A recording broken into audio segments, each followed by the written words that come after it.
হাসিনা ছিল ভারতের দাসী, আওয়ামী লীগ ছিল ভারতের সেবাদাস।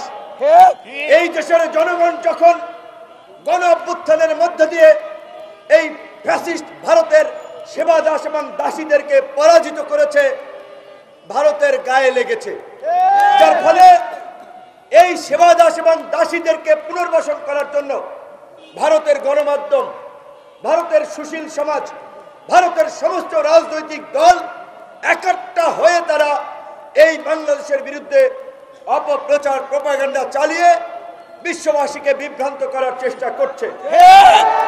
আমি আজকে এই সমাবেশ থেকে আমাদের বাংলাদেশের পাশাপাশি বাংলাদেশের প্রবাসীরা যারা বহির্বিশ্বে ছড়িয়ে ছিটিয়ে আছেন তাদের প্রত্যেককে বলবো, যে যেই দেশে আছেন, মিডল ইস্ট, পশ্চিমা দেশ, ইউরোপ, সকলে ফেসবুক, টুইটার, সোশ্যাল মিডিয়া সহ যার যার জায়গা থেকে ভারতের এই অপপ্রচারের বিরুদ্ধে আপনারা সঠিকভাবে তথ্য তুলে ধরুন এবং বাংলাদেশ নিয়ে ভারত যে ষড়যন্ত্র এবং অপপ্রচার করছে এগুলো বিশ্ববাসীর দৃষ্টিতে আনুন।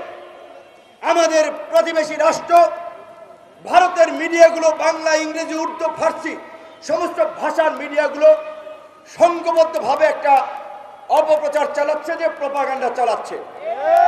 অপপ্রচার কি?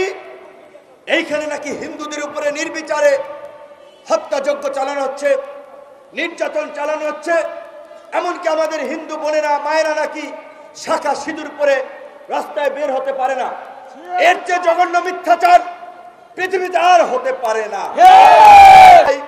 ছাত্র জনতার রক্তের উপর দিয়ে যেই দ্বিতীয় মুক্তির সংগ্রামে আমরা সফলতা অর্জন করেছি, আমরা যেই নতুন বাংলাদেশ বিনির্মাণ করার জন্য স্বপ্ন দেখছি, সেই বাংলাদেশে যেন ফ্যাসিবাদের পুনর্বাসন না হয়, যারা 17 বছরে গুম, খুন, হত্যাযজ্ঞ চালিয়ে বাংলাদেশকে একটি একদলীয় ফ্যাসিস্ট রাষ্ট্রে পরিণত করেছিল, দেশের স্বাধীনতা সার্বভৌমত্বকে বিকিয়ে দিয়ে বাংলাদেশকে ভারতের একটি তাবেদারি রাষ্ট্রে পরিণত করেছিল, তাদের প্রশ্নে যেন আমরা আপোষহীন এবং এক বিন্দুতে থাকতে পারি, সেই লক্ষ্যে সবাইকে কাজ করতে হবে।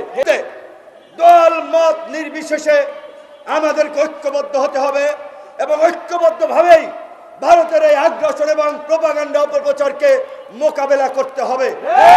রাজনৈতিক দলগুলোর সাথে মিটিং করেছিলেন, সেই মিটিংয়ে আমরা ছিলাম। সকল রাজনৈতিক দল বাংলাদেশের স্বাধীনতা সার্বভৌমত্বের প্রশ্নে ডক্টর মোহাম্মদ ইউনূসকে সমর্থন করে। দ্রব্যমূল্যের দাম বাড়ছে, তেলের দাম, চালের দাম, সবজির দাম বাড়ছে। আমরা বারবার বলছিলাম, গরিব মানুষ, খেটে খাওয়া মানুষ রাষ্ট্র সংস্কার, গণতন্ত্রের প্রাতিষ্ঠানিক রূপদান, আইনের শাসন, এত জটিল জটিল শব্দ বাক্য এগুলো বোঝে না। তারা বোঝে খেয়ে পরে বেঁচে থাকার জন্য বাজারটা স্বাভাবিক আছে কিনা। কাজেই আপনাদেরকে বারবার অনুরোধ করেছি, এখনো করব, ভর্তুকি দিয়ে হলেও চাল, ডাল, তেল, পেঁয়াজের মতো নিত্য প্রয়োজনীয় জিনিসপত্রের দাম সাধারণ মানুষের ক্রয় ক্ষমতার মধ্যে রাখুন। কিন্তু দুঃখজনক হলেও সত্য, সেই প্রত্যাশার আমরা প্রত্যাশা অনুযায়ী পূরণ হতে দেখছি না।